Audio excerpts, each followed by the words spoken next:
네, 안녕하십니까? 손해평가사 박승입니다. 지난 토요일 저녁 때부터 보니까 이제 날씨가 갑자기 이제 그 겨울 날씨로 돌아섰습니다. 여러분들 건강 관리 유의하시기 바라겠습니다.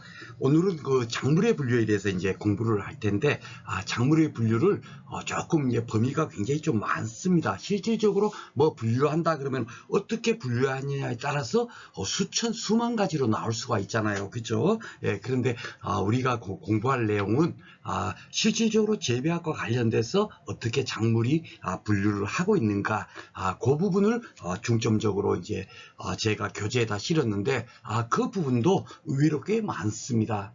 그래서 그 중에서 덜 중요한 게 있고 더 중요한 거 있고, 그런 차이도 제가 강의 중에 드리겠지만은, 실질적으로 지금까지 공부한 내용보다는 조금 이해 부분보다는 암기할 내용이 조금 있습니다. 그런 점은 여러분께서 계속 이제 눈으로 보시면 충분하게 익혀지겠고요. 저도 강의 중에 중요한 부분은 또 얘기하고 또 얘기해서 어느 정도 여러분들께서 기억에 남을 수 있도록 그렇게 하도록 하겠습니다. 자, 오늘 이제 살펴볼 내용은 용도에 따른 분류하고 생태적인 분류 쪽으로 큰 테마를 두 가지 정도로 잡아서 오늘은 이제 공부를 해보도록 하겠습니다. 용도에 따른 분류다 그러면 뭐냐면, 실질적으로 작물을 어떤 용도에 따라서 분류를 한번 할 건가, 그것을 이제 기준으로 해갖고 분류를 한다는 얘기예요. 큰 흐름으로 보면 식용, 먹는 작물, 또 그리고 공예작물이라고 하는 것은 과정을 거쳐야 우리가 생활에 쓸 수 있는 그런 작물들을 크게 공예작물이라고 합니다. 저도 처음에는 공예, 그러니까 목공예품 이런 식으로 생각했는데, 그런 식이 아니고요. 가공 과정을 그대로 그 작물을 키워서 그 작물을 그대로 실생활에 이용하는 것이 아니라 어떤 가공 과정을 거쳐야만이 생활에 쓰일 수 있는 작물, 그걸 갖고 공예작물, 투경작물이라고도 한다라고 그렇게 기억을 하시면 되겠습니다. 그리고 사료작물이라는 것은 가축 등에게 먹이기 위한 그런 작물일 거고, 녹비작물일 경우는 잇과 줄기를 비료로 사용하는 작물. 비가 비료할 때 비자거든요. 그쵸? 예, 그래서 제가 누누이 강조했지만 대부분 이제 한자로 되어 있기 때문에 한자로 풀어버리면 되겠습니다. 그래서 큰 흐름, 이렇게 용도에 따른 분류를 이게 초전도에 한번 딱 나오질 않았어요. 그래서 저도 이게 사실 서류 이게 뭔가 해갖고, 서류라는 것이 감자, 고구마 등 작물로서 덩이줄기나 덩이뿌리를 이용하는 그런 작물을 서류라고 한다. 이렇게 또 이렇게 재배학적인 용어로 쓰이고 있기 때문에 이런 것들이 아주 중요한 것은 아니고, 간단하게 이걸 다 먹는 거잖아요. 감자, 고구마, 그쵸? 예, 그리고 여기 보면 감자, 고구마 여기로 또 있죠. 그죠? 그러면 어떤 거는 식용 작물이 되고 어떤 거는 똑같이 감자, 고구마인데 왜 이게 공예 작물인가? 이런 거는 감자, 고구마를 직접 식용으로 먹으면 식용 작물이 되는 거고, 감자, 고구마를 어떻게 되죠? 가공 과정을 거쳐 갖고 전분으로 만들어서 또 우리가 사용할 수 있잖아요. 그죠? 그렇게 되는 경우는 전분 작물이기 때문에 이거는 공예 작물에 속하는 겁니다. 그래서 똑같은 작물이라도 하나의 답이 있는 거 아니에요. 그쵸? 사람도 내가 집에 들어가면 아버지가 되고, 또 아내한테는 남편이 되고, 또 직장이 나오면 직장의 어떤 그 직에 맞는 그런 호칭으로 또 불려지잖아요. 그쵸? 그러니까 똑같은 사람의 존재는 똑같지만 어떤 위치에 있느냐에 따라서 불리는 명칭이 다른 거예요. 그래서 이 작물의 분류, 이것을 갖고 오직 그냥 단편적으로만 생각할 것이 아니라 어떤 쪽으로 바라봐서 기준으로 해가지고 그걸 분류하느냐, 그게 중요한 거거든요. 그래서 재배학책에 보면 작물의 분류에 갖고 굉장히 많은 부분이 있지만, 우리는 그걸 갖고 단편적으로 요거는 어디야, 요건 어디야 이런 식으로 할 것이 아니라 큰 기준이 있지 않습니까? 큰 흐름만 잘 살펴보면 되겠다 하는 점을 말씀을 드리겠습니다. 그래서 제가 이게 감자, 고구마를 갖고, 감자, 고구마가 식용작물이 되기도 하고 공예작물이 되기도 한다. 이것을 여러분들한테 제가 알려드리는 거예요. 아셨죠? 그렇게 공부를 해야만이 뭡니까 여러분께서 실질적으로 시험 문제 풀 때 재배하기 어떤 뭡니까 필요한 사항을 딱 머릿속에 깨우치고 있다가 문제를 풀 수 있는 거예요. 아셨죠? 그리고 이게 이제 10회 때 이제 나온 겁니다. 나왔지만은 앞으로 또 이게 계속 반복돼서 나오지 않는다라고 제가 말씀을 드리겠습니다. 요거는 사실 중요한 게 아니었어요. 요거는 제가 기출문제 가서 따로 풀어드리도록 하겠습니다.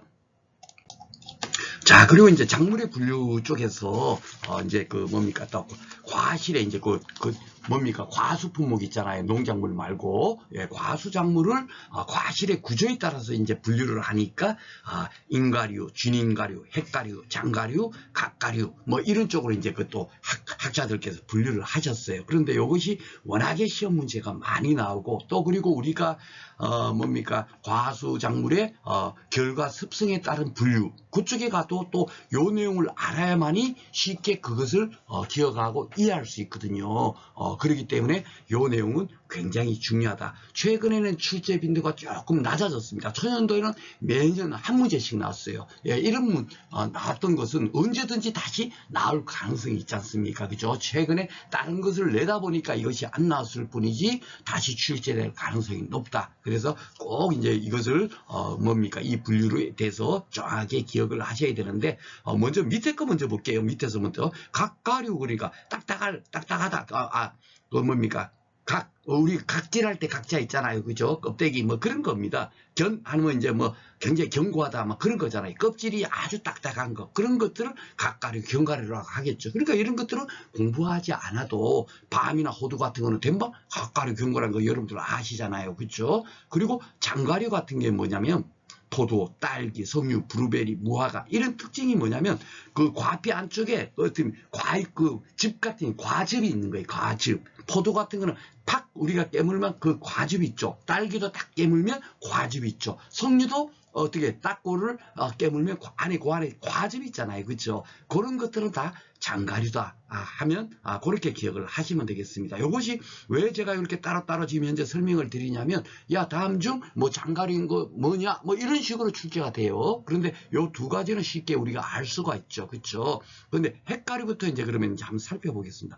핵가류라는 거는 뭐냐면 핵 과일에 핵이 있다 뭐 이런 의미지 않습니까? 그러니까 요 복숭아, 자두, 살구, 앵두, 매실, 체리 요 과일들의 특징이 뭐냐면 그 과일 안에 중심부에 뭐가 있냐면 딱딱한 씨앗이 있어요. 복숭아 그죠? 떠올려보시면 자두도 마찬가지죠. 다 그 뭡니까 과일 제일 중간에 딱딱한 뭡니까 씨앗이 있는 거예요. 그런 것을 핵가리라고 한다. 그렇게 여러분께서 기억하시면 되겠습니다. 그러니까 요 세 가지는 이제 그 쉽게 기억이 될 거고 인가류, 준인가류 요게 이제 조금 이제 여러분께서 머리에 쉽게 잘 떠오르지 않으실 거예요. 근데 이제 인가류 그러면은 여러분 딱 뭡니까 여러 가지 많이 등이니까 많이 있겠죠. 많이 있는데 시험에 실질적으로 출제되는 거는 사과배밖에 출제가 되지 않아요. 그리고 여러분들 네이버 검색해 보거나 하더라도 인가류 그러면 기껏해 한 모가 비파 정도가 더 나옵니다. 여러 가지 많이 있음에도 불구하고 그러니까 우리는 인가류는 사과배, 모가 비파 요 네 가지만 딱 기억을 하시면 돼요. 아셨죠? 그리고 준인가류는 감귤, 유자 이런 것들을 준인가류라고 하는 겁니다. 그러면은 인가류하고 준인가류의 차이점이 뭔가 어떤 특징을 갖고 있나 그것만 딱 이제 기억을 하시면 되겠죠. 그렇죠? 인가류 먼저 보겠습니다. 꽃바퀴가 발달하여 식용 부위가 되고 시방은 과신 부위가 된 과실 해가지고 요 뒤에 제가 이제 그 슬라이드를 새로 한번 만들었어요. 여러분들한테 정확히 설명드리려고 거기서 새로 살펴보겠지만 가장 간단하게 생각하면 우리가 먹는 그 뭡니까 그 사과를 먹으면 사과 이제 뭐 씹어 먹는 부분 있죠. 그게 뭐냐면 꽃바퀴라고 해갖고 우리 그 꽃받침하고는 조금 차이가 있는데 그 꽃받침의 역할을 하는 것과 거의 동일하다라고 보시면 돼요. 그것도 뒤에 이제 슬라이드에서 제가 그림으로 보여드리겠습니다. 그래서 하여튼 꽃받침을 먹는 거야. 꽃받침. 실질적으로 암술과 수술이 뭡니까 수정을 해서 딱 수정을 하면 거기서 사실 열매가 맺혀져야 되잖아요. 그 열매는 어디로 들어가냐면은 우리 사과 먹으면 그 안에 씨앗 밖에 있는 거 있죠. 그 부분이 뭡니까? 그 시방이 결국은 뭡니까? 그 씨앗으로 돼버리는 거예요. 그러니까 뭡니까? 우리는 실질적으로 꽃받침을 먹는다 이렇게 생각하시면 되겠어요. 그런 과일들을 인가류라고 한다. 그것만 딱 기억을 하시면 돼요. 준인가류라고 하는 거는 뭐냐면 나머지 이 뭡니까? 우리가 헷갈이나 장갈이나 각갈이나 할 거 없이 다 동일합니다. 실질적으로 시방이 발달해서 식용 부위가 된 과실을 준인가류라고 한다. 그렇게 생각하시면 되겠어요. 나머지도 같은데 준인가류의 대표적인 게 하고 감귤, 유자도 있지만은 주로 시험 문제 나온 게 감하고 감귤이에요. 그러니까 요 두 가지만 딱 기억을 하시면 되겠습니다. 그리고 위가 이런 것들도 제가 뒤에 가서 슬라이드로서 한번 설명을 드리도록 할게요. 그래서 인가류, 준인가류, 헷가류. 딱 그냥 여러분 인가류 그러면 사과배, 준인가류는 감귤, 헷가류는 복숭아. 뭐 이 정도만 딱 돌려놓으시면은 이 문제 푸는 데에 지장이 없겠습니다. 자, 그래갖고 이제 앞에서도 잠깐 위가가 있고 진가가 있었잖아요. 예, 진가라고 하는 거는 잘 모르시면 한자로 풀어버리면 되니까. 진짜 과일이다. 그쵸? 예, 진짜 과일이다. 그걸 갖고 진가라고 하는 거예요. 진가류가 대표적으로 뭡니까? 준인가류라든지 헷가류라든지 각가류라든지 이런 것, 장가류라든지 이런 것이 대부분 다 진가예요, 진가. 아셨죠? 즉, 뭐예요? 시방이 발달해서 그것이 결국 뭡니까? 과일이 된 거예요, 과일. 그걸 원래, 원칙이 그거죠, 그죠? 그것을 먹는 거니까, 그죠? 예, 수정된, 뭡니까? 그 수정된 그 시방. 시방이, 다음에 이제 우리가 먹는 과일이 되는 겁니다. 그걸 갖고 진짜 백이 과일이니까 진과라고 하는 거예요. 근데 이제 그러면 이제 위가가 뭔가 요것만 알면 되죠. 그쵸? 예, 위가라는 건 뭐냐면, 자방과 화탁이 반류가 있는데, 그 화탁이라는 것이 뭐냐면, 실질적으로 요 꽃바퀴 있죠. 꽃바퀴. 예. 여기 이제 쉽게 말해서 수정을, 여기 암술과 수술이 여기서 수정을 할 건데, 요 꽃바퀴, 요걸 갖고 꽃바퀴라고 해요. 요 꽃바퀴가 발달해갖고, 요것이 결국 뭐가 되냐면, 요 사가 이게 되는 겁니다. 예. 그러니까 우리가 실제로 요걸 꽃바퀴를 먹는 거예요. 화탁. 예. 꽃화, 해가 탁은 탁자할 때 탁자겠죠. 그죠? 예, 탁자, 이런 거니까 결국 꽃바퀴라고 하나 봐요. 그걸 갖고. 그래, 이걸 먹는 거니까. 이거 꽃받침을 먹으니까 이게 진짜 백이 과일은 아니잖아요. 그래서 위가라고 한다. 그렇게 여러분들 생각하시고, 딱 하나 이제 더 이제 뭡니까? 항상 보면은 조금 예외적인 부분이 있죠. 그죠? 그 예외적인 부분에서 장가류 중에서, 장가류 같으면 뭐라 그랬죠? 과즙이 액포 같은 거 있는 거. 그죠? 딱 깨물어 먹었을 때 무화과, 딸기 이런 것들도 장가류잖아요. 요 포도 장가류는 진과인데 뭡니까? 장가류 중에서 무화과, 딸기는 어떻게 되죠? 위가예요. 이게 아직 시험 문제는 나오지 않았지만 혹시나 항상 예외적인 것이 물을 수가 있으니까 출제에서 그래서 이왕이면 우리가 인가류, 사과배 뭡니까? 모가비파는 다 위가인데 플러스 알파로 뭡니까? 무화과하고 딸기만 더 기억을 하시면 되겠다라고 생각이 됩니다. 그래서 요거 외우기가 좀 애매하면 요즘 어떻습니까? 옛날에는 아들을 낳아야 좋다 그랬지만 요즘은 딸을 더 선호하시잖아요. 그죠? 예, 그러니까 무딸 그러면 뭡니까? 딸이 없다는 의미겠죠. 무딸. 그죠? 딸이 없어. 딸이 없으면 뭐죠? 진짜 백이에요. 진짜 백이가 아니에요. 진짜 백이가 아닌 거예요. 요즘 딸이 있어야 된다니까요. 그러니까 요걸 갖고 무딸은 뭐다? 위가다. 이렇게 여러분께서 기억을 하시면 되겠습니다. 실질적으로 이제 시험에 출제된 거 기출 문제를 풀어봐 보시면 이 정도까지는 나오지는 않지만 항상 보면은 재배하게 보면은 좀 지금까지 출제되지 않은 문제들이 출제가 되고 있잖아요. 그죠? 그래서 조금 더 범위를 넓혀서 제가 그 교재도 만들고 강의도 진행하고 있다라고 말씀을 드립니다. 그래서 요 정도만 외우면 충분하게 아직도 진가가 뭐냐 위가 뭐냐 이걸 직접적으로 출제되지는 않았지만 적어도 요 정도까지 공부를 하시면 좋겠습니다. 그리고 잘 봐보시면 여러분께서 요 그림이 보이시나요? 여기는 꽃바퀴인데 위가 쪽에 요걸 갖고 꽃바퀴라고 하는데 요 진가 쪽은 잘 봐보면 요 꽃받침 있죠. 요걸 보면 꽃받침이라고 되어 있잖아요. 그렇죠? 그러니까 조금은 차이가 있는 거예요. 아셨죠? 요 꽃바퀴는 이렇게 생긴 거 꽃바퀴고 이 꽃받침은 이렇게 생긴 거. 그죠? 완전히 꽃받침. 그러니까 이거는 결국 뭐가 되죠? 예, 진과에서는 이거는 아무런 쓸모없어요. 이렇게 되는 거예요. 이렇게 감으로 따지면 이게 꽃받침이 이렇게 되는 거예요. 실질적으로 시방이 발달해서 이것이 결국은 감이 되는 거죠. 그렇죠? 그러니까 진짜 백이 과일이 되는 거예요. 아셨죠? 그리고 뭡니까? 사과 같은 인가류 같은 경우는 요 꽃바퀴가 발달해 갖고 이것이 사과, 우리가 먹는 사과가 되는 겁니다. 그리고 이게 실질적으로 수정이 된 부분은 뭐가 된다? 요 시방은 요렇게 남아 있는 거. 아셨죠? 그렇게 기억하시면 되겠습니다. 문제 풀어보면 여러분께서 충분하게 이제 알 수가 있을 거예요. 그리고 요거 조금 제가 보면은 명조체로 해놨죠. 명조체. 그쵸? 명조체로 해놨는데 우리 시험은 이까지 나오지 않는데 농산물 품질관리사는 뭡니까? 원예 작물학이잖아요. 그러다 보니까 이 원예 작물학 분류라든지 이런 쪽에서 굉장히 뭡니까?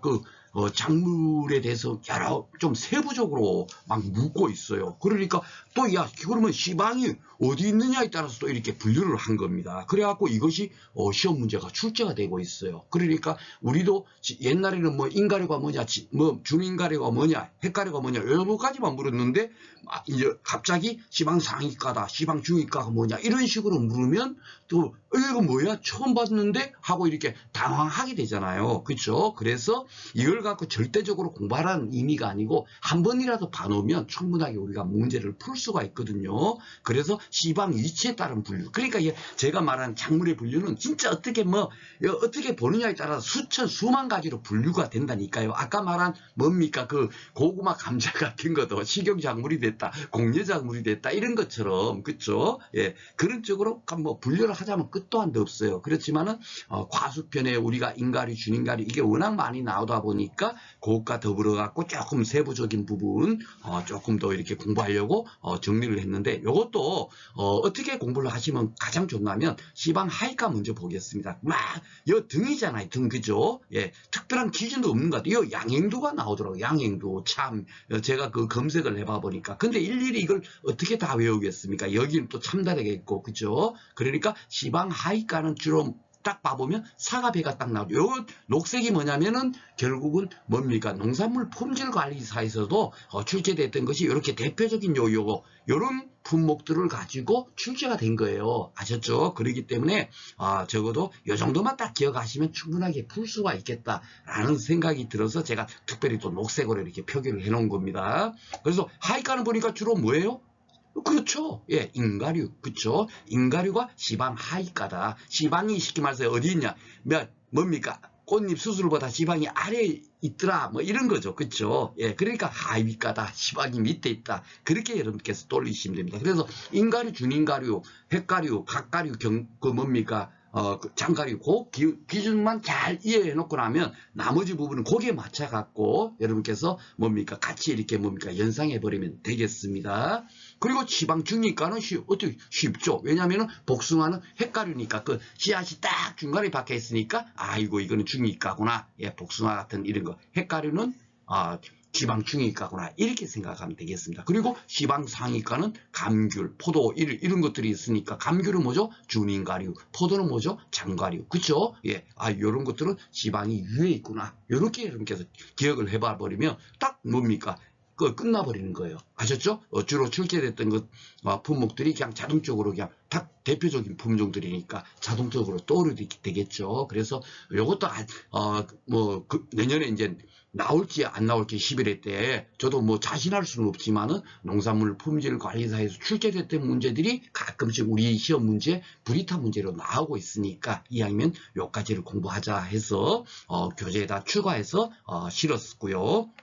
그리고 제가 계속 밀고 있는 건데 과수의 결과성 따른 부분 이게 사실은 우리 손해평가사 시험 문제에 나와야 돼요. 쉽게 말해서 우리가 뭡니까? 사과 가수원에 가거나 복숭아 가수원에 가지 않습니까? 그죠? 그럼 손해평가사가 되면 사과 배라든지 복숭아라든지 이런 품목들은 보험 사고가 나지 않아도 무조건 놓고 착화수 조사를 나가고 수확전 착화수 조사를 나가거든요. 그러면 하다못해 이 복숭아가 몇 년째 나무 심은 지 몇 년째 달리는지 정도는 알아야 될 거 아닙니까? 그렇죠? 너무너무 중요한 거거든요. 그런데 이게 우리 시험 문제 아직 한 번이 안 나오고 농산물 품질관리사에서는 해마다 출제돼요. 이게 아이러니하죠. 그렇죠? 이게 왜 손해평가사에서 나와야 되는데 그래갖고 이런 거는 당연하게 여러분들 손해평가사가 돼도 당연히 알아야 되겠죠. 그렇죠? 그러니까 이걸 꼭 아셔야 되겠습니다. 아셨죠? 그러니까 11회 때는 제가 볼 때는 출제 가능성이 이게 가능성이 굉장히 높겠구나라고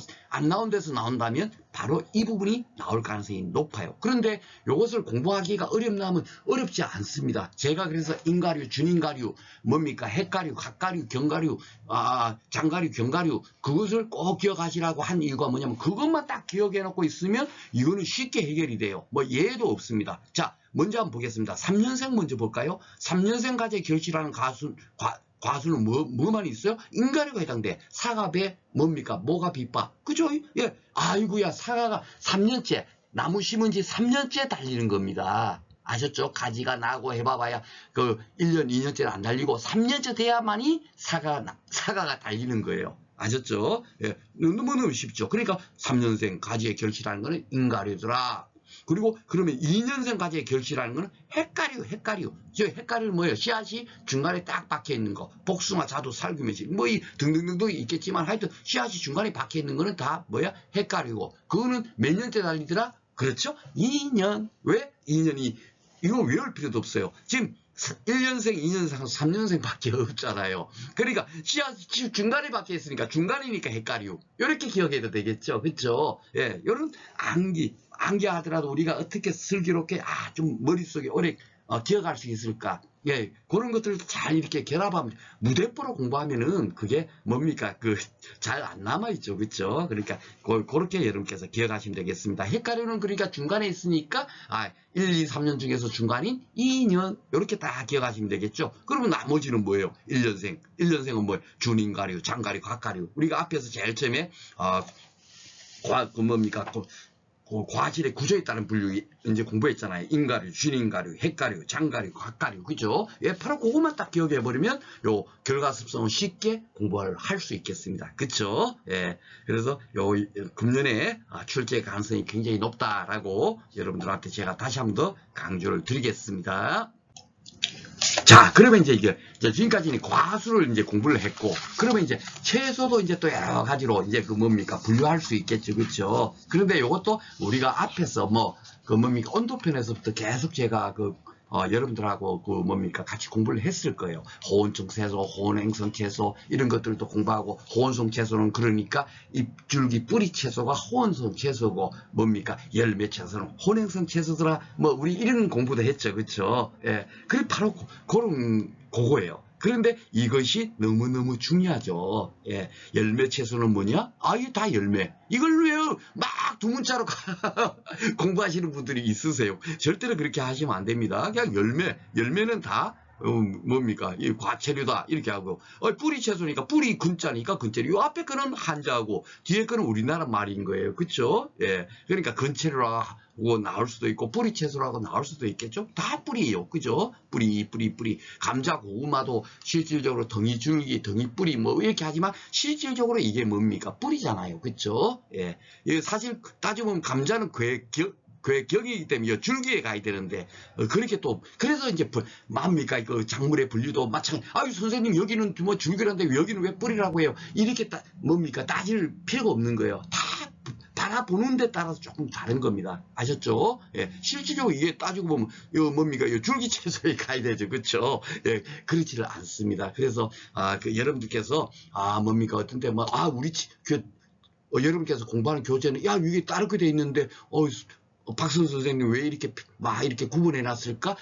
혼란스러워 하지 마세요. 아셨죠? 예, 분류법이 저도 이 공부를 했지만 이 교재를 만들기 위해서 강의를 준비하기 위해서 얼마나 많이 이게 맞는지 그게 맞는지 따져봤겠어요. 그죠? 그래서 그 중에서 가장 맞는 거 그것도 특히나 기출문제에 나온 걸 중심으로 해갖고 제가 분류 기준으로 정했으니까 제 교재에 있는 내용이 가장 정확하다라고 믿고 공부를 하시면 되겠습니다.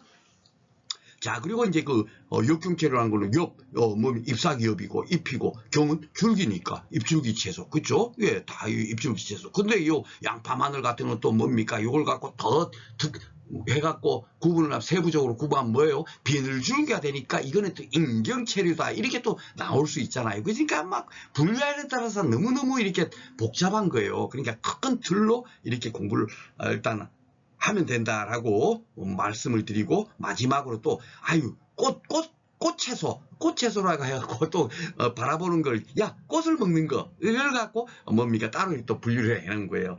그러니까 브로콜리, 콜리플라워, 그러니까 꽃채소니까 이게 꽃이 이게 열매인지 뭐 사실 뭐 좀 애매모호하잖아요. 그러다 보니까 이걸 뭐 화채류라고 따로 이렇게 분류를 한 겁니다. 그래서 브로콜리, 콜리플라워인데 이것이 시험 문제 이게 2번이나 나왔어요. 이거 아무것도 아닌데도 이런 식으로 이제 또 공부를 하시면 되겠습니다.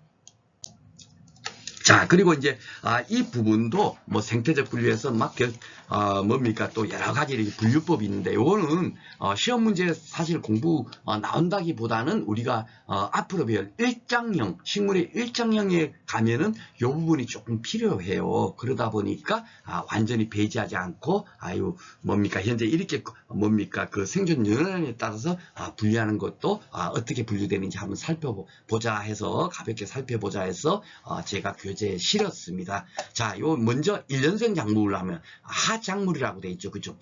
봄에 파종해서 뭡니까 당연유도의 성숙고다. 뭐 여름에 수확하기도 하고 가을에 수확하기도 하겠죠. 예, 그런 작물, 벼, 옥수수 이런 것이 이제 대표적이다. 라고 생각하시면 되고, 이제 화해, 요즘 화해가 제가 이제 꽃이라고 했죠. 화해 작물이 주로 이렇게 또 출제되기도 해요. 왜냐하면 우리가 원예 작물이라고 하는 것은 과수하고 채수하고 화해 있지 않습니까? 그 세 가지를 통칭해 갖고 원예 작물이라고 하거든요. 그러다 보니까 화해에 대해서도 많이 나오는데, 실질적으로 화해도 뭡니까 우리가 코스모스 이런 거는 많이 봤죠. 그죠? 맨 꽃이니까. 그죠? 근데 이거는 우리가 실질적으로 뭡니까 그 하해 그 농원 같은 데서 잘 재배를 안 해요. 그죠? 예, 우리가 관상용으로 뭡니까 판매하기 위한 꽃 같은 거를 많이 재배를 하겠죠. 그러다 보니까 주로 뭡니까 그런 작물들이 많이, 그런 꽃들이 많이 시험 문제가 출제되고 있어요. 그래서 시험 문제 출제되었던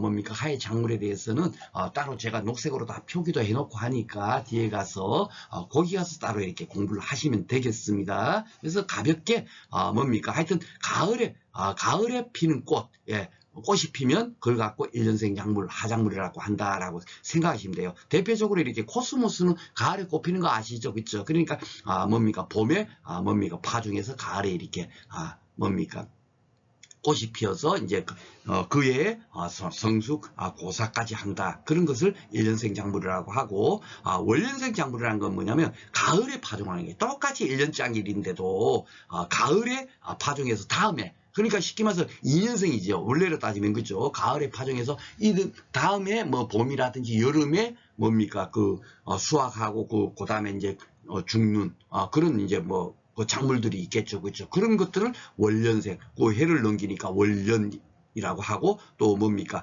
겨울에 자라는 작물이니까 동작물이라고도 이렇게 표현하기도 합니다. 그러니까 이런 작물들의 특징은 결국 뭐냐면 봄에 꽃이 피겠죠. 그렇죠? 봄에 꽃이 피는 거예요. 잘 봐보시면은 뭡니까 가을보리 같은 가을에 파종해서 봄에 이렇게 꽃이 필 거고, 가을밀도 마찬가지고, 그렇죠? 그리고 펜지라든지 데이지, 제가 이제 꽃이어서 야 펜지가 뭔지, 데이지가 뭔지, 페트니아가 뭔지, 금어초가 뭔지 사실 눈에 잘 안 들어와요. 그러다 보니까 여러분들도 연상해서 한번 보시라고 이렇게 그 사진을 오래 붙였습니다. 요 셀비어 칸나 같은 것도 이렇게 이제 제가 사진을 다 오래 붙이기는 못하다 보니까 몇 가지 이렇게 해놨는데, 이거는 가을에 봤어. 이런 것들은 봄에 봤네 하고 이렇게 여러분께서 떠올리시면 되겠습니다. 그리고 이제 사실 요것도 2년생인데 뭡니까 요거는 뭡니까 다른 특징이 뭐냐면 봄에 파종해서 다음에 이렇게 해갖고 이걸 또 2년생이라고 해요. 예, 가을에 파종한 거는 월년생, 이렇게 또 이렇게 학자들께서 구분을 하셨고, 그러니까 그대로 여러분께서 뭡니까 이 기억만 하시면 되겠습니다. 그래 양파, 마늘, 무, 저는 이런 게 아이고 그냥 봄에 씨 뿌려갖고 이렇게 수확하는 건 줄 알았는데, 봄에 파종했는데 뭡니까 한해 겨울을 지나갖고 이듬해 이 양파, 마늘은 이제 뭡니까 여러분께서 2차 공부를 해보시면 알지만 수확기가 6월달이더라고요. 그러니까 양파, 마늘이, 그러니까 아이고 그 이듬해 여름에 이렇게 수확을 하는구나. 그래서 2년짜리 작물이죠. 그쵸? 예, 무도 굉장히 이렇게 뭡니까 긴가 봐요. 예. 그래서 요런 작물들이 당근도 있고, 그쵸? 요런 작물들은 2년생 작물이구나 하고 여러분께서 기억을 하시면 되겠습니다. 요런 것들이 2년생 작물이 뭐냐 이렇게 문제는 나오진 않지만은 그래도 뭐 이렇게 구분해 놨으니까 생존 연한에 따라서. 그리고 다년생이라는 건 오랜 뭡니까 그 해를 사는 작물, 그런 작물이 다년생 작물이라고 할 거고, 나무 같은 거는 1년 만에 뭐 죽고 이러진 않지 않습니까? 그죠? 예, 계속 자라니까. 그러니까 이 목본류라는 게 이 나무를 말하는 거예요. 나무들처럼 이런 것들은 대부분 다년생, 영년생 작물인데, 그 중에서도 이제 뭡니까 그 아스파라거스 미나리, 요건 이제 우리 그 농작물이잖아요. 이런 작물들은 뭡니까 다년생, 오랫동안 사는구나. 그 정도만 기억을 하시고 계시면 되겠습니다. 자, 그리고 이제 그 생육형에 따라서 이제 또 분류를 하면, 이것도 과거에 한 번 나왔어요. 한 번. 그러다 보니까 완전 빼지는 못하다 보니까, 이렇게 사실 뭐 분류로 따지면 끝도 한도 없겠죠. 그죠? 근데 생육형이 따른 분류에 의하면은 뭡니까 주영작물이 있고 포백형 작물이 있더라. 주영작물은 포기를 형성하는 작물을 주영작물이 대부분 다 포기를 이루니까, 그죠? 대부분 다 이 주영작물에 해당이 될 거고, 이 포복형 뭐냐? 예, 어떻게 생육 어떻게 자라고 있느냐 그거니까. 줄기가 땅을 기어서 이렇게 지표를 덮고 있는 거, 호박이나 뭐 이런 수박 같은 거, 고구마 같은 거, 그렇죠? 예, 이런 작물들을 포복형 작물이라고 하더라. 예, 그렇게 분류하는 거예요. 근데 이거를 묻는 출제인이 있다면 좀 잘못이죠. 이 포복형이 같으면 재배학적으로 어떻게 뭡니까 그 알고 있는가, 재배학적으로 그런 거를 물어야죠. 그렇죠? 그러니까 이런 것들은 바람이 불어도 쉽게 쓰러지지 않으니까 내풍성이 크다. 그러니까 뭡니까 태풍 많이 불고 이런 데는 어떻게 되죠? 예, 이런 주영 작물을 심기보다는 포복형 작물을 심음으로 해서 뭡니까 풍해 대책을 풍해를 대책이 될 수 있고, 그죠? 예, 어떤 작물을 심어야 할 때 재배학적으로도 이런 것들을 뭡니까 적용해가지고, 바람 많이 부니까 우리는 포복형 작물을 심어야겠네. 예, 그래서 이제 바람 많이 부는 곳에는 폭풍 작물을 뭡니까 주로 이제 농민들이 많이 심겠죠, 그죠? 그런 쪽으로 우리가 적용을 하시면 되겠습니다. 자, 그리고 이제 또 생태적 분류 중에서 재배지 기후 및 수목 특성에 따른 분류 뭐 해가지고 있는데, 큰 틀만 그냥 보겠습니다. 예, 이것도 뭐 시험 문제 나왔어요. 막 계속 꾸준하게 나오면 이걸 갖고 제가 막 광분해서 제가 설명을 드리지만, 간혹가다 틱 한 문제씩 나오고 이제 뭐 끝, 한 문제 틱 나오고 끝, 뭐 이런 식이에요. 그러니까 나왔던 것이니까 어떻게 나왔는가 하는 거 공부 간단하게라도 우리가 알아야 되기 때문에 제가 정리를 한 겁니다. 자, 수목 특성에 따라서 보니까 온대에서 잘 자라는 과수는 온대과수라고 할 거고, 열대에서 잘 자라는 거 열대과수라고 할 거 아닙니까? 그죠? 기후에 따라서. 그러니까 열대과수의 특징은 상록과수, 항상 뭡니까 그 잎이 파랗죠. 예, 대표적으로 감귤이라든지, 그죠? 파인애플 이런 것들이 파랗잖아요. 그죠? 그래서 상록과수, 열대과수라고 하는 거고, 온대과수는 뭡니까? 우리 그 봄, 여름, 가을, 겨울이 있잖아요. 우리나라가 온대성 기후라 그러죠. 그죠? 예, 그러니까 뭡니까? 가을 되면은 대부분 어떻게 돼요? 낙엽이 떨어지고, 겨울 되면은 잎이 하나도 안 붙어 있잖아요. 그러니까 그런 과수들은 대부분 낙엽과수, 온대과수라고 한다. 이렇게 구분해 놓은 거예요. 그걸 갖고 또다시 이제 분류를 하니까 교목성 화목류가 있고 관목성 화목류가 있는데, 이 관목이라는 건 뭐예요? 우리 관상수를 제가 또 올리면 된다 그랬죠. 조그마한 나무. 여기 뭐 학자들 구분으로는 2m 이내, 뭐 8m 이상. 그러면 만약에 3m인 경우는 어디에 들어갈까? 5m 있는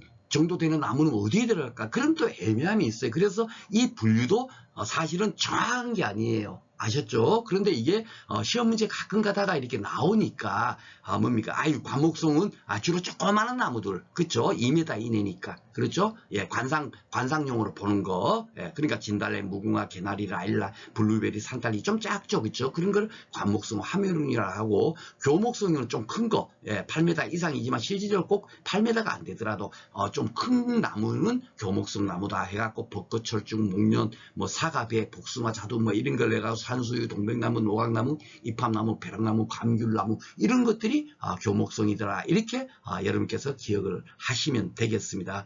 그리고 제가 여기서 또 하나 볼까요? 이렇게 저도 이렇게 공부를 뭡니까 시험 문제가 출제되고 또 뭡니까 네이버 검색해 보니까 이렇게 돼 있어요. 그런데 여기 잘 봐보시면 여러분께서 하나의 뭡니까 또 이상한 게 있을 거예요. 여기 또 보면 감귤이 있죠. 여기도 감귤이 있죠. 열대과수에 감귤을 해놔놓고 왜 여기에 또 왜 감귤이 있냐 이거예요. 온대과수 이쪽편에. 그렇죠? 예, 이런 좀 애매모호한 게 있는 거예요. 재배학 그래서 뭡니까 너무 깊게 공부하시면 굉장히 애매한 부분이 많이 있다. 그래서 무엇을 기준으로 분류했는가? 예, 쉽게 말해서 교목성이냐, 관목성이냐 이 기준으로 하다 보니까 이런 간귤이 여기저기 막 들어가 있는 겁니다. 뭐 온대 가수 중에서 교목성 하면느냐 이렇게 뭡니까 분류를 하지 않았겠죠. 학자께서 그죠? 그러다 보니까 여기 뭡니까 딱 돼 있는 거예요. 아셨죠? 그러니까 우리나라는 열대 가수가 그렇게 많지가 않잖아요. 그렇죠? 그러다 보니까 대부분 온대 가수 이걸 갖고 뭡니까 학자님께서 분류를 했던 것으로 제 나름대로 생각을 하고요. 또 이런 배롱나무 같은 경우도 사실 교목성이 될 수도 있고 관목성이 될 수도 있고 어디는 교목성 어디는 관목성 이렇게 구분이 돼 있어요. 그러니까 너무 좀 애매한 것 같은 거는 여러분께서 무시를 하셔도 되겠습니다. 출제원께서 확실한 답이 있지 않습니까? 그것을 딱 따로 이렇게 풀 수 있도록 그렇게 아마 뭡니까 지문에서 제시를 할 거라고 생각을 합니다. 자, 그리고 이제 죄송합니다.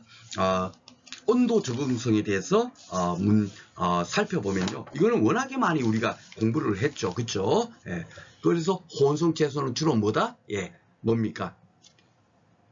따뜻한 데서 잘 자라니까 열매 채소다. 일단 이걸로 기억하라 그랬죠. 예, 호랭성 채소는 잎줄기 뿌리 채소, 그죠? 서늘해만이 잘 자랄 것 같으니까, 그죠? 이걸로 딱 기억해 놔놓으시고, 아직까지는 시험 문제 안 나왔어요. 근데 항상 얘가 플러스 알파로, 예, 불이타 문제로 나올 수 있으니까, 고구마 토란 생강은 뭐요? 예, 뿌리 채소잖아요, 그죠? 뿌리를 먹잖아요. 그런데 세 가지는 뭡니까 호온성 채소더라고요. 제가 네이버를 검색해 봐보니까. 그러니까 어이구야 뿌리 채소면 요 고구마 토란 생강이 뿌리 채소니까 무조건 이걸 갖고 호냉성 채소 그럼 틀리겠죠. 그렇죠? 그래 갖고 제가 이렇게 빨갛게 해놓은 거예요. 그리고 요걸 딱 기억하는 것은 여러분께서 생각할 때 고구마는 어때요? 겨울에 군고구마 뜨끈하게 잖아요. 그죠? 그러니까 그걸 또 올리시면 되고, 토란 생강 같은 경우도 뭡니까? 탁 쏘는 맛이 있잖아요. 그러니까, 아이고, 아주 따뜻해만이 톡 쏘는 맛도 더 생기겠죠. 그렇죠? 예. 그래서 고구마, 토란 생강은 그런 식으로, 따로 예외니까 플러스 해갖고 뭡니까? 열매 채소 플러스 해놓고 고구마 토란 생강 딱 떠올리시면 될 겁니다. 아셨죠? 그리고 시험 문제에서는 딱 2번 나온 게 예외에서 2번 나온 게 요 딸기가 나왔어요. 딸기는 뭐예요? 열매 채소잖아요. 그죠? 열매 채소니까 호원성 같은데 딸기는 뭐예요?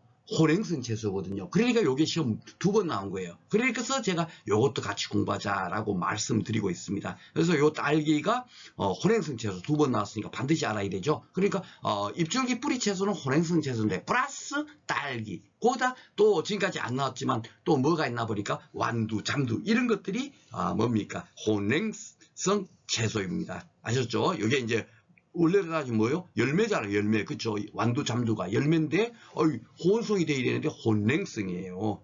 그러니까 딸기, 완두 잠두 요까지 딱 기억을 하시면 되겠습니다. 자, 그리고 이제 광적응성은 요거 여러분들 많이 앞에서 재배환경 비편에서 공부를 했죠. 그죠? 그러니까 대부분 양성 채소인데 음성 채소가 있더라. 음성 채소의 대표적인 게 뭐예요? 백합과 작물들, 그쵸? 예, 줄기 채소. 딱 그거만 기억하시면 돼요. 제가 아버지에게 아마추어처럼 토를 다는 거 처음에 강의할 때 이걸로 강의를 했거든요. 그런데 사실 이거 진짜 아마추어처럼 하는 거죠. 이것도 필요 없는 거야. 아버지에게 아마추어처럼 뭡니까? 아마추어처럼 토를 다는 거 이렇게 외우자고 했는데 그럴 필요도 없죠. 다 이게 뭡니까? 줄기 채소란 말이에요. 줄기를 먹는 채소. 그죠? 그리고 이것이 다 뭐다? 백합과다. 예, 백합과 딱 여러분들 백합과 나오면 진짜 다 맞추실 거예요. 제가 워낙에 많이 지금 강조를 하고 있습니다. 그렇죠? 그렇게 기억을 하시면 되겠습니다. 시간이 많이 벌써 흘렀습니다. 오늘 이렇게 뭡니까 여러 가지 분야 쪽에서 출제가 되다 보니까 제가 배터리하고 제가 준비를 하다 보니까 조금 이렇게 분량이 좀 많아졌고요. 문제는 그 대신 좀 빨리 풀어보도록 하겠습니다. 자, 기출을 이래. 용도에 의한 작물의 분류에서 옳지 않은 것. 공예, 용도, 사료. 그죠? 예, 주형은 뭐죠? 예, 포기를 이루는 거. 예, 이거는 아니죠. 그죠? 이거는 뭡니까? 생태적인 뭡니까? 접근법이 있죠. 녹비, 예, 비료. 그죠? 예, 이런 식으로 용도에 따른 분류가 된다라는 거 큰 틀로 이렇게 시험 문제 나왔고, 그 다음에 이제 나오질 않다가 10회 때 이제 그 뭡니까 이 공예작물을 갖고 한번 또 나온 거예요. 그러니까 막 이거 또 10회 나왔으니까 무조건 나올 거야가 아니죠. 이번에는 분명히 다른 게 나옵니다. 아셨죠? 그거는 제가 여러분들한테 더 자신할 수 있어요. 야, 나왔는데 또 나올 가능성이 있는 거 이거 있지 않습니까? 그런 것은 딱 이제 워낙에 많이 제가 이제 뭡니까 기출 문제를 분석하고 하다 보니까 어느 정도 이제 그런 감이 오더라고요. 자, 초년도에 많이 나온 게 이거예요. 인과류에 속하는 건 뭐요? 예, 사과. 생략하겠습니다. 자, 과실의 구조적 특징에 분류해서 사과배 인과류. 맞죠? 그쵸? 딱 이거예요. 나머지 딱 한 개만 더 볼까요? 헷갈리는 뭐요? 복숭아 이런 것처럼 씨앗이 중간에 박힌 건데 모두는 견과류잖아요. 완전히 나머지는 엉터리 같은 거예요. 쉽게 찾을 수가 있습니다. 그러니까 큰 뭡니까 주요 품목만 딱 정확하게 기억하고 있으면 쉽게 문제를 풀 수 있습니다. 자, 오이도 또 똑같은 게 나오죠. 그죠? 근데 인과류인데 이 자두가 있으니까 벌써 딱 틀리고. 헷갈리는 뭐가 틀렸나요? 헷갈리는 틀린 게 없죠? 예, 요 다시앗이 중간에 있잖아요. 그쵸? 그러니까 이거 맞는 겁니다. 또 3번 장가류는 뭐가 틀렸어요? 체리는 헷갈리는데 위에 있는 거 틀렸고, 갓가루에는 키위는 이건 뭐죠? 예, 과즙이 있으니까 이거는 장가류잖아요. 그죠? 쉽게 찾을 수 있습니다. 그죠? 자, 식용부에 따른 오해 두 문제나 나왔네요. 역경체류가 아닌가? 역경체류가 잎줄기 채소가 아닌 거 찾아라. 그런 거예요. 이거 공부 안 해도 맞출 수 있죠. 오이는 뭐예요? 과체류, 열매를 먹잖아요. 그쵸? 예, 쉽게 찾을 수 있습니다. 인과류에 해당되는 것. 이거 계속 인과류가 그 중에서 가장 중요하다 보니까 계속 이렇게 나오는데, 인과류 해당하는 게 뭐냐? 과피가 밀착권자에 딱딱한 견과류. 지방이 벽 전체가 다육질 과즙 많은 건 장가류. 그죠? 예. 과의 내피에 딱 핵을 형성하는 건 뭐요? 핵가류. 그죠? 그러니까 답이 4번인 거예요. 꽃박기에 피층이 발달해 과의 부위가 되고, 시방은 과실 안쪽에 위치하여 과신 부위가 되는 거. 그죠? 제가 사진 올려드린 게 딱 그것만 생각하시면 되는 거예요. 그쵸? 그러니까 쉽게 4번을 찾을 수가 있습니다. 그쵸? 막 공부할 게 많고 이런 것 같지만 실질적으로 기출 문제 풀어보니까 진짜 맨날 나왔던 그런 문제가 나오고 있죠. 자, 또 이제 이게 또 있네요. 자, 그러니까 꽤 많이 나온 거예요. 다음 가로 안에 들어가는 것은 옳게 나라는 것은 요게 이제 1회 때가 좀 뭡니까 농학 이론적인 문제고 지금 굉장히 어려웠던 문제인데 요것은 제가 뭡니까 앞에서도 한번 제가 이렇게 설명을 드렸던 것 같아요. 식물의 생육이 가능한 온도를 뭐라고 한다고요? 생육 가능 온도라. 생육이 가능한 온도니까 생육 가능 온도라고 하는 거예요. 그쵸? 근데 생육 가능한 온도가 없죠? 예. 그걸 갖고 뭐라고 해요? 저거는 뭐예요? 생육이 가장 적당한 온도니까, 이거는 가능한 온도니까 벌써 이거는 탈락. 뭐요? 유효한 온도. 예, 몇 도씨부터 몇 도씨까지 가능하더라. 그러니까 유효하더라. 이거잖아요. 그쵸? 예, 그러니까 공부를 안 해도 맞출 수가 있어요. 그걸 갖고 막 영어를 달달 외우고 할 이유가 없습니다. 그죠? 예, 배추, 양배추는 상추는 무슨 채소예요? 예, 잎채소니까 호냉성이에요. 그쵸? 호냉성 채소. 채소로 분류되고, 갈로는 중자특부터 전에 감용하며 화분화가 되며, 갈로는 고온에 의해 화분.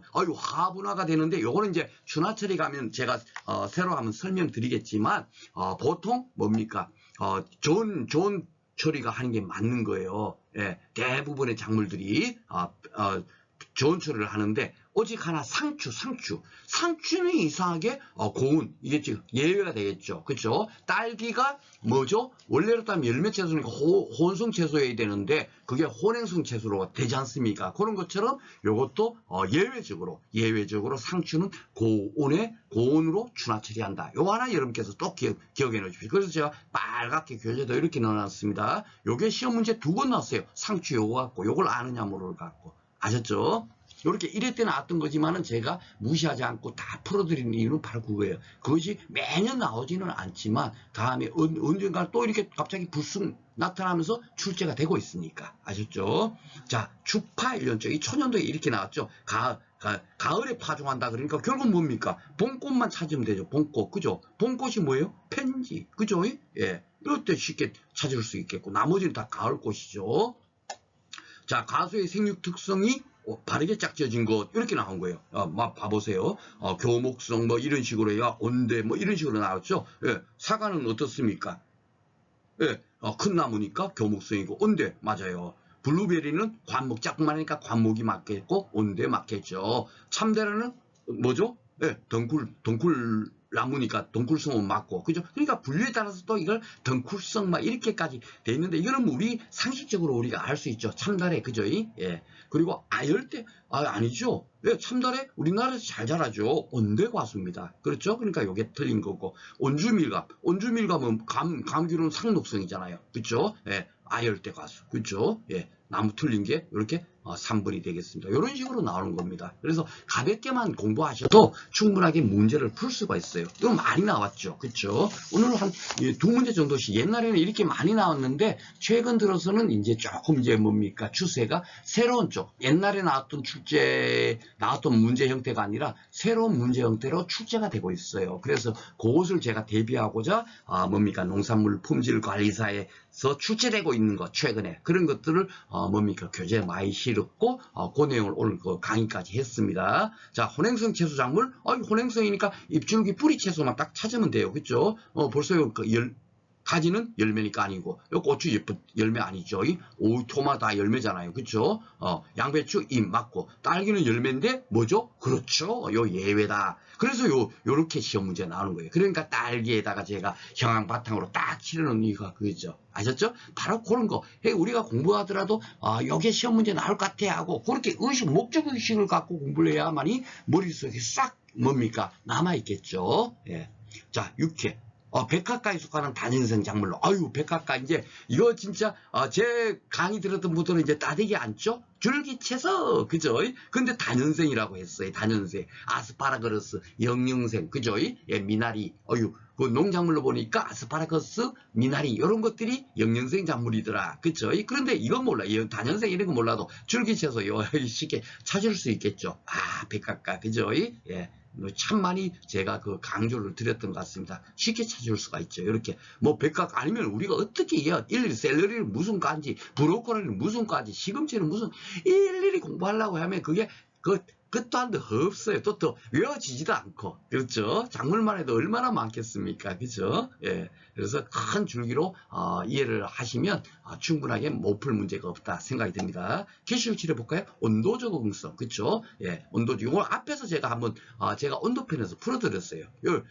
분류가 같은 거 이렇게 쫙 지어진 것, 이러면 똑같은 거예요. 잎줄기 뿌리 채소냐, 열매 채소냐, 그거예요. 그렇죠? 예. 그러면 뭡니까? 가지는 열매, 무, 뿌리, 이거는 벌써 틀리죠. 고추, 마늘 틀리죠. 이 마늘은 뭐예요? 줄기 채소잖아요. 그렇죠? 예, 뭡니까? 이건 결국 혼행성이고, 고추는 열매니까 호원성이고, 그렇죠? 딸기, 상추 또 나왔죠. 여기 바로 이거예요. 요거는 뭡니까? 딸기는 열매임에도 불구하고 뭐요? 혼행성, 그쵸? 예. 요 상추는 잎이니까 혼행성이고, 그쵸? 그러니까 답이 3번인 겁니다. 온도 적응성, 혼행성 채소, 그쵸? 오이, 양파는 뭐죠? 오이는 열매, 양파는 뭐예요? 예, 그 줄기잖아요. 그렇죠? 예, 그러니까 벌써 이거는 틀린 거고. 그렇죠? 다 이렇게 찾으시면 됩니다. 또 요 기출 3회와 7회는 똑같은 문제 썼어요. 그런데 그걸 갖고 혼행성 채소 작물은 이렇게 묻질 않고 온도 적응성에 따른 분류, 이렇게 뭡니까? 툴만 바꿔놓은 거예요. 그렇지만은 똑같은 걸 묻고 있지 않습니까? 온도 적응성, 혼행성이냐 호원성이냐 그걸 묻는 거예요. 그렇죠? 자, 그래서 이제 예상 문제 한번 풀어보도록 하겠습니다. 제가 시간이 조금 빨리 풀어야 되겠네요.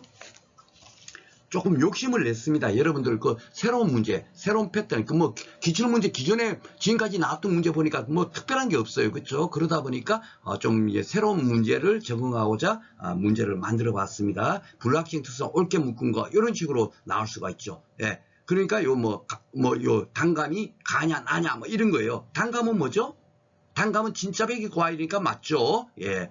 준인가류, 그쵸? 예. 그리고, 핵가류, 인가류, 장가류 중에서 해당되는 사항이 없죠? 그리고 이거는 뭐죠? 중인가류잖아요. 그쵸? 그러니까 여기는 해당 사항 없는데 벌써 틀렸고, 마지막 거 한번 볼까요? 예. 시방 상위가, 중위가, 하위가, 뭐예요?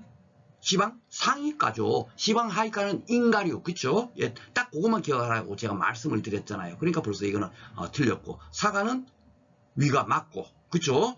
예. 그리고 B가 인가류 맞네요. 예.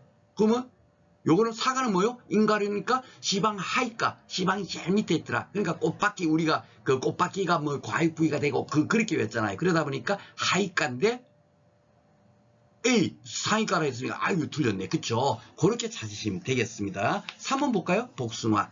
예. 복숭아는 뭐죠? 진과 진짜배기 과일이죠. 맞고. 그죠? 그리고 헷가류 맞네요. 그죠? 그리고 복숭아는 씨가 딱 중간에 박혀 있으니까 시방중이니까 이렇게 기억하자 그랬죠? 예. 헷가류는 그죠? 그러니까 이게 답인 겁니다. 4번 포도는 뭐죠? 진과인데 벌써 틀렸죠. 그쵸? 예. 나머지는 장가류 맞고 그 다음에 시방상이니까 맞습니다. 그렇죠? 그래서 답은 3번이 맞네요. 자, 꽃바퀴가 발달해서 과육이 되고 시방 과심이 되는 건 뭐다? 인가류다. 인가류, 사과. 그죠? 이렇게 푸시면 되겠고, 갈로에 들어갈 내용으로 옳은 것은 배는 시방 하이로. 그죠? 배, 사과 배. 인가류는 뭐요? 시방 하이가라고 제가 말씀드렸죠. 그러니까 이게 혹시나 그 브리타로 나올까봐 제가 조금 그런 쪽에 여러분께서 적응하라고 문제를 만든 거예요. 시방과 더불어 갈로가 유합하여 과실로 발달하는데, 뭐가 그 뭡니까? 과실이 된다 그랬죠? 꽃받침이 아니고 뭐요? 요것도 여러분들한테 정확하게 이렇게 안내를 드리고자 저도 처음에 공부할 때 꽃받침 그러니까 다 똑같은 건지 알았거든요. 그런데 그게 아니라 가장 정확한 거는 뭐요? 화탁은 꽃받기에 꽃받기 그죠? 꽃받침이 아닙니다. 예, 꽃받기가 뭡니까? 그 다음에 그 과심 우리가 먹는 그 과실 부위가 되는 거예요. 그렇죠? 그러니까 꽃받기 있는 거 2번, 3번 중에 답이겠네요. 이러한 과실을 뭐라고 해요? 예, 그거는 꽃받침을 먹으니까 진짜배기 과실이 아니죠. 위가. 그렇죠? 그래서 위가 여기까지 공부할 수 있도록 문제를 만들어 봤습니다. 답은 3번이 되겠습니다. 자, 그리고 구회 문제 이제 어떻게 나오는가? 8회 때는 그 많은 문제, 지금까지 기출형 문제 보면 해마다 2문제 정도 나왔잖아요. 오늘 공부한 내용에서 안 나왔어요. 8회 때. 참 그렇죠. 그러니까 무조건 넣고 뭐 맨날 나왔으니까 기출 문제만 달랑 공부한다. 어떤 분들은 막 그렇게 또 이렇게 또 강조하시는 분들이 계세요. 아닙니다. 기출 문제는 실질적으로 한 70% 정도라고 생각하면 되는데 그 70%도 여러분께서 정확히 이해를 바탕으로 공부를 해야 그걸 맞추는 거지. 왜냐하면 문제가 변형이 되잖아요. 그죠? 예, 그 뭡니까? 그 혼행성 채소, 혼성 채소를 그걸 아는지 모르는지를 갖고 문제가 다른 형태로 나오고 있어요. 그렇죠? 그러니까 그걸 이해를 하지 않으면 야 이거는 뭘 묻는 거지 하고 또 못 푼다니까요. 아셨죠? 예, 그래서 이해를 중심으로 공부를 하셔야 된다는 것도 강조를 드리겠습니다. 자, 9회 때 생육조건이 달라 동일 이렇게 나오는 거예요. 동일 재배사에서 함께 재배할 경우 재배 이런 식으로 혼행성 채소, 혼성 채소를 묻는데 이렇게 묻고 있잖아요. 그렇죠? 제 말이 딱 그대로 증명이 되네. 저도 이 문제를 보지도 않고 지금 떠들고 있는데 그냥 그냥 칼리에서 춤추듯이 강의하는 거 알죠? 생각나는 대로. 그렇죠? 그럼에도 불구하고 딱 그 말이 딱 증명이 되잖아요. 혼행성 채소, 혼성에 대해 단편적으로 암기식으로 공부해서는 안 된다는 얘기죠. 함께 재배할 경우 재배율이 떨어진다. 그러면 야 혼행성 채소, 혼성 채소를 같이 재배하면 안 된다. 그거를 묻는 문제겠죠. 그렇죠? 예, 떨어지는 조합이 뭐냐? 상추는 잎, 고추는 뭐요? 열매. 그러니까 벌써 이게 틀렸죠. 그죠? 나머지는 다 같습니다. 그렇죠? 뿌리, 잎. 예, 혼행성. 가지 호박은 열매니까 혼성. 오이, 토마토는 뭐요? 열매니까 혼성. 그렇죠? 쉽게 찾을 수 있는 건데 이해를 하면 쉽게 찾을 수 있는데 뭡니까? 이런 이해를 하지 않고 단편 암기식으로 뭐가 뭔지도 모르고 그냥 두 문자로 외우고 이런 분들은 이런 문제 풀지를 못하는 거예요. 아셨죠? 자, 10회 때 어떻게 나왔나? 그 많은 문제들이 안 나오고 있죠. 예, 인가류, 준인가류, 결갑성, 뭐 이런 거, 뭐 시방 상위가, 중위가, 하위가 이런 문제 하나도 안 나요. 1년생 작물이 뭐고, 10년생 작물이 뭐고, 공부를 그렇게 했는데 하나도 안 나오고 갑자기 느닷없이 공예작물 이걸로 나오는 거예요. 재배학은. 아셨죠? 그래서 작물의 분류는 그래서 제가 오늘 좀 시간이 좀 뭡니까? 슬라이드를 가장 많이 만들었던 강의가 될 겁니다.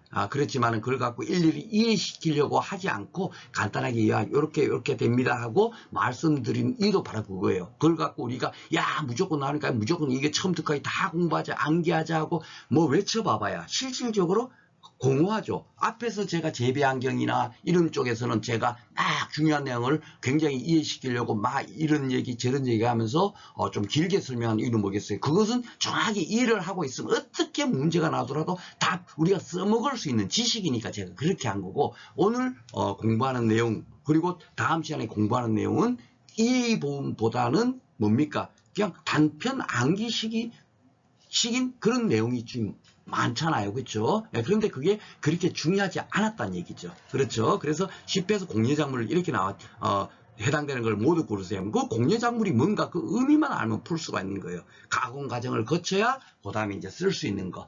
감자, 고구마는 그냥 그대로 뭡니까 수확해서 그냥 먹으면 그건 공매작물이 아니고 곡순류라고 하죠. 그렇죠? 예. 식용작물이라고 하기도 하고 그렇게 하는데 가공을 한다 하는 것은 그런 것들이 공예작물이 돼. 그 목화나 아마나 모시뿌리나 수세미나 이거 다 가공 과정을 거쳐야 그 다음에 생활에 쓸 수 있는 거거든요. 예, 그래서 답은 4번이 되겠습니다. 이렇게 좀 이렇게 좀 생뚱맞은 문제가 나왔어요. 10회 때는 요 달랑 요 문제가 나왔는데 충분하게 이런 문제도 우리는 풀 수 있으라고 생각을 합니다. 10회 때 또 나왔네요. 식용부에 따른 분류해서 화채류끼리. 이건 7회 때 나왔던 문제죠. 브로콜리, 콜리플라워 앞에서 풀어봤죠? 예, 꽃채소. 이런 거 그냥 아주 그냥 이건 점수 주다시피 하는 그런 문제도 나온다는 얘기예요. 아셨죠? 그러니까 너무 뭡니까? 막 세부적으로 야 이런 게 나오면 어떡할까 이렇게 걱정하지 마시고 만약에 그런 문제가 나오면 우리가 인간적인 사고로 풀면 된다라고 다시 한 번 더 말씀드리겠습니다. 자, 10회 때 이렇게 세 문제나 나왔어요. 관목성 화목류끼리 짝재진 관목성. 제가 모르면 무조건 뭐라고 말씀드렸죠? 예, 한자니까 뭡니까? 뜻을 풀어버리면 된다. 관목. 예, 우리 관상수 하니까 좀 작은 나무들끼리 묶은 거 이렇게 여러분께서 생각하고 푸시면 돼요. 이걸 뭡니까? 야, 관목성은 뭐가 있고, 교목성은 뭐가 있고, 그거 다 외울 겁니까? 아니잖아요. 그렇죠? 그리고 그것 또한 제가 앞에서 말씀드렸다시피, 3m 나무는 그럼 어디에 들어가? 5m의 나무는 어디에 들어가? 그렇죠? 그럼 문제가 있는 겁니다. 예, 애매모호한 게 있어요. 관목성이라고 해. 어디는 분류하기도 하고, 어디는 교목성이라 분류하기도 하고, 막 그렇단 말이에요. 그래서 그런 거를 공부하는 게 아니다. 그냥 우리는 관목이라는 건 좀 조그마한 나무, 그리고 교목은 좀 큰 나무, 이렇게 생각하시면 되겠죠. 그래서, 여기 이제 쫙 지어진 거 이렇게 쫙 읽어봐 보면, 진달래, 무궁화, 개나리는 여러분들도, 보시다시피 이 나무들은 어때요? 다들 키가 이렇게 좀 2m 정도 되지 않죠. 좀 작잖아요. 그렇죠? 그러니까 답을 그렇게 인간적인 사고로 4번을 풀면 되겠습니다. 이걸 공부하세요. 이렇게 외치는 강사는 잘못이겠죠. 그렇죠? 제가 이렇게 또 구분해놨는데 이 배롱나무도 어디 넣을까 제가 많이 고민을 했습니다. 많이 고민을 했는데 어디는 관목성이 들어가 있고 어디는 교목성이 들어가 있고 했는데 뭡니까 농산물 품질관리사 그런 문제까지 다 이렇게 공통적으로 파악해 보니까 이게 배롱나무가 교목성이 들어가는 것이 맞더라고요. 그러다 보니까 제가 최종적으로 여기 집어넣었어요. 아무런 의미 없이 대충 지금 이렇게 제가 교재를 만든 게 아니다 하는 점 다시 한 번 더 말씀을 드리겠습니다. 그러니까 오늘 이렇게 최근에 문제 풀어봐 보니까 어때요? 최근에 뭡니까 기존에 1회부터 7회까지 출제되었던 문제보다는 좀 새로운 문제가 자꾸 내려고 한다. 그렇죠? 그러면서도 기존에 출제되었던 문제, 껌딱지 같은 워낙 그냥 자동적으로 풀 수 있는 문제도 같이 출제되고 있더라. 그러니까 작물의 분류 기껏해야 2문제에서 3문제 나오는데 기본적으로 우리가 기출 문제 당연하게 다 풀면 그런 문제 한 문제 나온다 치면 당연히 풀 거고 새로운 문제 나오면 뭐죠? 예, 제가 새로운 문제 대비해서 농산물 품질 관리사에 관련된 출제되었던 그런 문제들도 같이 이렇게 제가 언급을 드리지 않습니까? 그죠? 그것까지 같이 공부하면 가장 적정선이 아닌가라고 생각이 됩니다. 자, 오늘 이렇게 해서 이제 원예작물의 분류 작물의 분류 끝냈고요. 다음 시간에도 이제 작물의 분류와 또 동일한 거예요. 근데 제가 이제 뭡니까 교재마다 좀 분류법도 다르고 하지만 제 나름대로는 오늘 공부한 내용은 큰 틀로 공부를 한 거고 다음 시간에 공부할 내용은 재배학적으로 뭡니까 필요한 내용이 있잖아요. 그걸 어떻게 분류를 하는가, 그걸 더 이제 중점적으로 살펴보기 위해서 따로 이렇게 한 강의를 만들었어요. 다음 시간엔 또 회마다 출제가 한 문제 이상 이제 출제가 되죠. 그러니까 우리가 필요한 것은 다음 시간에 이제 또 출제된 공부할 내용이 더 뭡니까 우리가 이제 많이 알아야 될 부분이라고 생각이 됩니다. 자, 오늘도 공부하시느라고 수고하셨고요. 다음 시간에 찾아뵙도록 하겠습니다. 추운 날씨에 건강관리 잘 하시기 바라겠습니다.